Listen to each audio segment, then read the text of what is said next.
Hello, my name is Galina Kurdina. I live in Toronto, Ontario, Canada, and I am a victim of psychotronic mind control attacks. I would like to read you a letter that I prepared for Nils Melzer, special rapporteur, um, who works in United Nations organization. And he requested targeted individuals, civil society, lawyers, and all interested parties to take a part in collecting opinions, experiences, offers, and so on.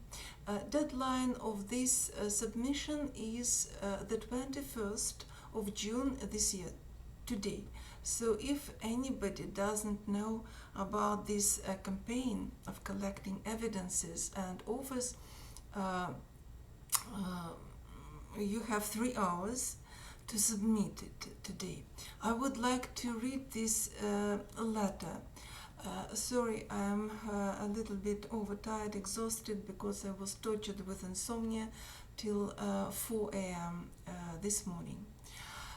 So my letter. My name is Galina Kurdina. I was born in Russia in 1959, graduated from university, and worked as a leading software developer in many Russian companies.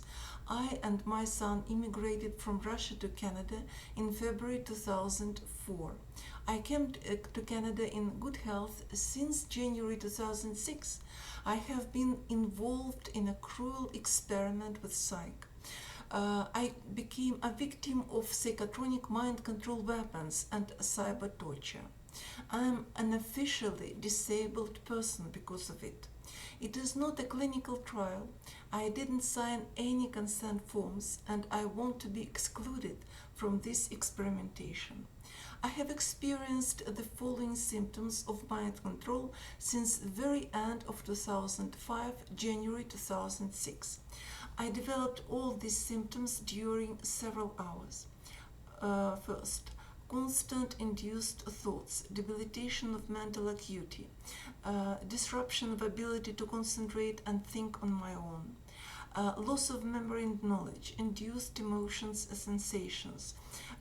Next, visual images and torture with intense loud voices, pressure on my head which brings me into hypnotic states and makes impossible to concentrate and think on my own, torture with manipulations in this state 24/7 like a computer device. I experience forced speech, involuntary body movements, induced actions, inadequate states which I had never previously experienced, depression or obsessive desires, deciphering memories and mind reading, torture with insomnia, heart attacks, artificial pain in any part of my body, cramps in muscles, especially at night time, blurred vision, light sensitivity, sensitivity to noise, deterioration in speech, loss of balance and coordination of movements, dizziness, fatigue, exhaustion, disorientation, irritability, nervousness, and other symptoms. Perpetrators can manipulate any organ in my body and force me to urinate, defecate, or vomit. Skin damages because of electromagnetic effects upon me, burnt skin on my face, horrible ulcers all over my body for at least 2 years. My family doctor, 2 dermatologists, and a doctor from Tropical Disease Clinic in University of Toronto were unable to form a diagnosis. One dermatologist just said to me that these ulcers were out of area of her expertise. Extreme total mind and body control violates my privacy, damages health, inhibits mental abilities. Now, I just describe a little bit events that started at the very end of 2005, beginning of 2006. I don't want to reread and repeat all this. Just I would like to say that at the beginning of 2006, a brain exam detected a tiny round 5 millimeters low T1W and high T2W signal intensity in my pineal gland. It was interpreted as a cyst in my pineal gland. I do not believe it, and I think that I was implanted with something, and I would like to remove it. Uh, I would like to remind a little bit about my political activities. I contacted Ministry of Health and the United Nations Office in Ottawa, Ontario Information and Privacy Commissioner Department. I met many Canadian politicians in person. I submitted a petition against misuse of psychotronic mind control weapons with more than 1,000 signatures to Member of Parliament Mr. John McKay, and he tabled it in the House of Commons in Ottawa on the 23rd of November 2011, number 411-0188. Answer of the Canadian government was: the government takes notes of the petitioner's concerns. However, the government has no information of any such activities. The second petition against misuse of psychotronic mind control weapons, with more than 3,000 signatures, was presented by John McKay on the 3rd of May 2018, number 421-02313. The second answer from the Canadian government was practically identical. I wrote numerous letters to the Canadian government, newspapers, magazines, TV, radio stations, and all over the world. I and my comrades protest against misuse of psychotronic weapons in Toronto. Conclusion. I provided this conclusion for Mr. Nils Melzer. Attitude of different Canadian authorities, except only one person, Michael Ignatieff, whom I met in person as well, may be described as sanctioning and covering of this fascist mind control experimentation, attempts to justify them, or apathy of bystanders who do not want or are scared to be involved in investigations of government crimes. About my lawsuit, I filed statements of claim against the Toronto Police Services Board, RCMP, Lee Chen, and landlord Rang Xian Li, Doctors Pliam, psychiatrists Dr. Diev, Dr. Gretze, and psychologist Dr. Berry with the Superior Court of Justice in Toronto. I filed a complaint against Dr. Berry with the College of Psychologists of Ontario. I filed a complaint against the Toronto Police Services with the Human Rights Tribunal of Ontario. All my actions were dismissed. Psychotronic attacks and negligence of the police might have been proven in court if Master Thomas Hawkins, I would like to spell it Hawkins, let me examine Constable Corby from the 33rd Division of Toronto Police Services. Corby confessed to me that he experienced noises and sounds in his head at my place on the 6th of February 2008.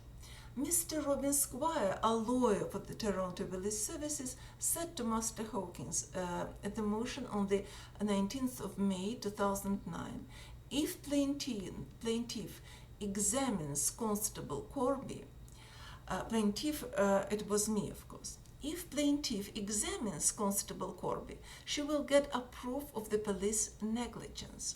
Furthermore, Mr. Robin Squire asked Master Hawkins not to mention these words in the transcript of the motion. I ordered the transcript and I was unable to find the above-mentioned phrase of Robin Squire. Master Hawkins did exactly what Mr. Robin Squire requested him to do. Conclusion. There is no independent judicial system in Canada.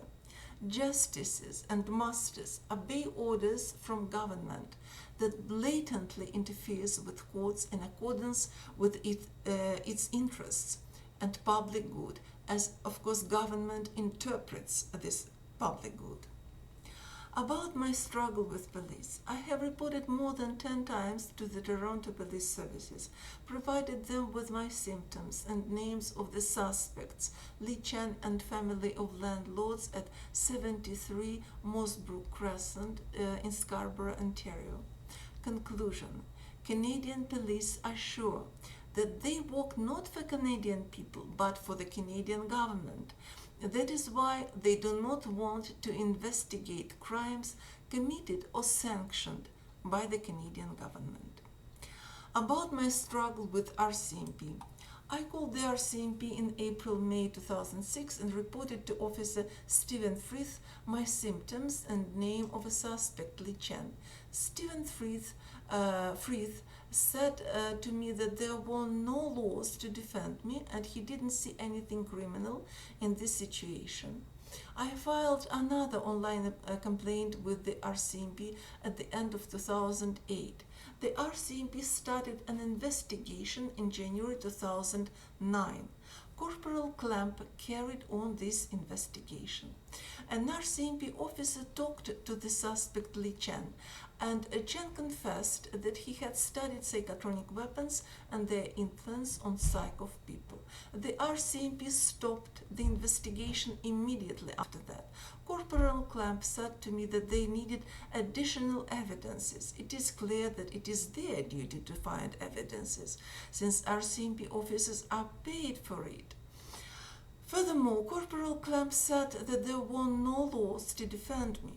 There are tens of laws in Canada which defend involuntary human subjects in criminal experiments. I experience forced speech, dizziness, exhaustion, and forced speech, since criminals interfere with my speech and do not let me speak normally. About laws. For example, Canadian Charter of Rights and Freedoms, criminal laws against negligence, fraud, kidnapping, assault, battery, torture, harassment, invasion of privacy, and others. But Corporal Clamp said that we looked at Canadian laws differently. Conclusion: RCMP blatantly justify and cover crimes committed by Canadian government. It may be that they take part in them. About Canadian psychiatrists and psychologists, I just describe one more time about my experience with Canadian psychiatrists, Doctors Gratza and Diev, and psychologist Dr. Berry, that I provided them with letters, statements of disagreement, filed a complaint with the Information and Privacy Commission of Ontario, provided them with literature about psychotronic weapons, all expert opinions that I was a victim of psychotronic effects, that I'm a victim of specific electromagnetic effects which react with advanced nanomaterials in my system, and are used as RFID chips to send signals to my body. Opinions from psychologists in the United States of America, but all doctors refused to cancel, reverse their inappropriate diagnosis, and my lawsuits against these doctors were dismissed. My conclusion: I am sure that two of these doctors, namely Dr. Gratza and Dr. Berry, knew about psychological experiments on innocent people in Canada, but covered these crimes, sanctioned by government. They intentionally and deliberately labeled me with false psychiatric diagnosis. About petitioning, most of people in Canada know about existence of psychotronic weapons, but many of them are scared to approach and sign our petitions for the Canadian Parliament. About infiltration of our TI community by government agents and provocateurs. I talked about sanctioning and covering of these fascist mind control experiments on involuntary human subjects by the Canadian government, obedience of Canadian police and Canadian judicial system, justification of these crimes by RCMP, willful ignorance of psychiatrists, apathy and fear of media and general public. I would like to mention one more thing. The Canadian government not just threatens and intimidates people, it actively uses other tactics. For example, it largely infiltrates community of victims of mind control experiments, targeted individuals or TIs, with its agents, provocateurs, who slander, libel, gaslight, harass them, provoke unnecessary arguments and fights. Sorry, I'm not sure that I pronounce rightly. Word libel, libel or libel. Even if a TI is a saint person, of course we are not a saint, it's not true. This obstacle doesn't stop provocateurs. They may pull out of thin air without any proofs and evidences, such as smear, that writers of horror literature may envy their talents. TIs are tragically isolated from other society for this reason as well. They are terrified to contact anybody in person because they never know who is in front of them. Very possible that government agents who may misinterpret their words, distort situations, invent incredible, disgusting lies. TIs are forced to communicate mostly in writing in order to be able to defend themselves and prove their innocence if it is necessary. Any personal contacts may end with outrageous smear campaigns organized by government services. Summary.